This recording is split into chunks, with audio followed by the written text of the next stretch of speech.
Gelin başı düzüyor. Entarisini giydirdik. Evet. Üzerine bel kuşağı. Bunun bir ismi var mıdır beline takılan? Poçu diyoruz. Poçu diyorsunuz. Başındaki şapkamız. Evet, bunun anlamı nedir? Bir anlamı var mıdır bunun, yoksa şapkanın düzgün durması adına mı yapılmıştır? Bu sadece böyle işte gelinin başında düzgün durması için. Düzgün durması Evet. için bir obje olarak. Evet. Şimdi elinizde kırmızı ve yeşil renk var. Bunların renklerin bir özelliği var mıdır?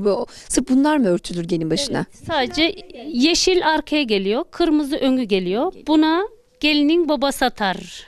Gelin babası alını böyle biz üç kişi tutarız. Ondan sonra Kul Vallahu Ehad okuruz. Ondan sonra o her okuduğumuzu kaldırıyoruz. Şu şekilde kaldırıyoruz. Evet, böyle kaldırıyoruz. Ondan sonra bir daha indiriyoruz. Bir daha okuyoruz, bir daha kaldırıyoruz. Bir daha okuyor, bir daha kaldırıyoruz. Ondan 3 defa okuduk mu?